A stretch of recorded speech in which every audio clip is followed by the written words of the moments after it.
Հրճվում է Փաշինյանը, քանի որ Գերմանիայում Ադրբեջանի դեսպանը հայերեն է ողջունում իրեն։ Եվրոպական ծափերի է արժանանում Փաշինյանը։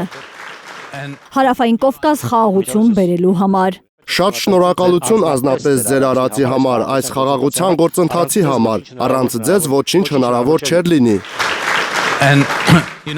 Բայց խաղաղությունը Փաշինյանը չէ, որ բերել է, ակնարկում է Գերմանիայում Ադրբեջանի դեսպանը։ Ադրբեջանն իհարկե նախաձեռնողն էր խաղաղության օրակարգի։ Մենք գործել ենք հստակ եւ նպատակային։ Հստակ ու նպատակային գործող Ադրբեջանի նախագահը չի դադարում կրկնել Հայաստանն ունի տնային առաջադրանքներ։ Հայ-ադրբեջանական խաղաղության պայմանագիրը կարող է ստորագրվել Հայաստանի սահմանադրության փոփոխությունից հետո, երբ մայր օրենքի հիմք անկախության հռչակագրից հանված կլինի Արցախի մասին հիշատակումը։ Դա ըստ Ալիևի ոտնձգություն է Ադրբեջանի տարածքային ամբողջականության դեմ։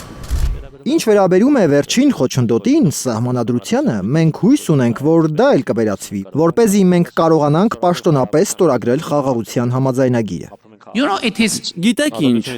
Փաշինյանը փորձում է Ադրբեջանի դեսպանին այսպես ասած համոզել, որ անհանգստանալու բան չկա։ Վաշինգտոնյան համաձայնագրերը խորհրդային վարչական սահմանները պետական սահմաններ դարձնելու մասին են։ Դրանցով Հայաստանն ու Ադրբեջանը պարտավորվում են միմյանց տարածքային պահանջներ չներկայացնել նաև ապագայում։ Մնում է սահմանադրական դատարանը որոշի, որ հայ-ադրբեջանական խաղաղության համաձայնագիրը հակասահմանադրական չէ։ Ըստ Փաշինյանի ասելիքի ենթատեքստի այդպես էլ կլինի։ Եթե չլինի էլի կլինի։ Ես հրապարակավ ասել եմ, որ եթե մեր սահմանադրական դատարանը որոշի, որ այն չի համապատասխանում մեր սահմանադրությանը, անձամբ ես կնախաձեռնեմ սահմանադրական փոփոխություններ։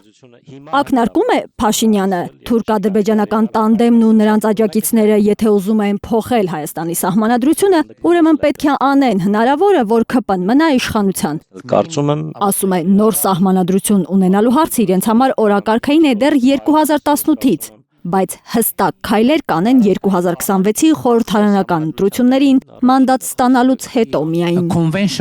Մեր կուսակցության համագումարի հռչակագրում մենք հռչակեցինք, որ 2026 թվականի ընտրություններում մեր ժողովրդից նոր մանդատ ստանալուց հետո կնախաձեռնենք ամբողջովին նոր սահմանադրության ընդունում։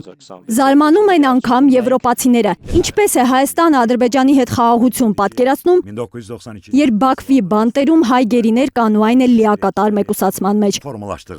Նրանց պահման, առողջական եւ հոգեբանական վիճակի մասին տեղեկություններ չկան Կարմիր խաչի Ադրբեջանից դուրս գալուց հետո։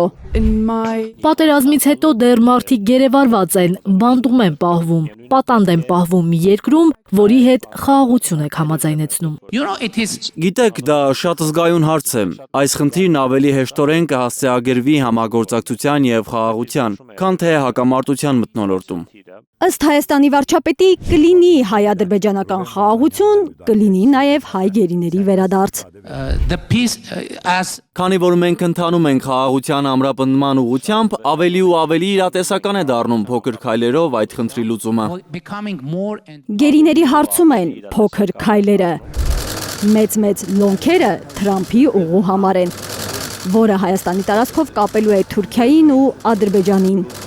Հայաստանի վարչապետը Բեռլինում հայտարարել է Trip Company հայ-ամերիկյան ձեռնարկություն է գրանցվելու Հայաստանում։ Եկող տարվանից կսկսվի Trip ուղու շինարարությունը, այն ունի լիարժեք ներուժ, դառնալու միջին միջանցքի կարևոր բաղադրիչ։ Միջանցքը հենց Փաշինյանի բառն է։ Ասում է Եվրոպայի, Հարավային Կովկասի եւ Կենտրոնական Ասիայի միջև անխոչնդոտ կապի միջանցք։ Արփիս Քեսյան, Գագիկ Տեր-Ղազարյան, Հայլուր։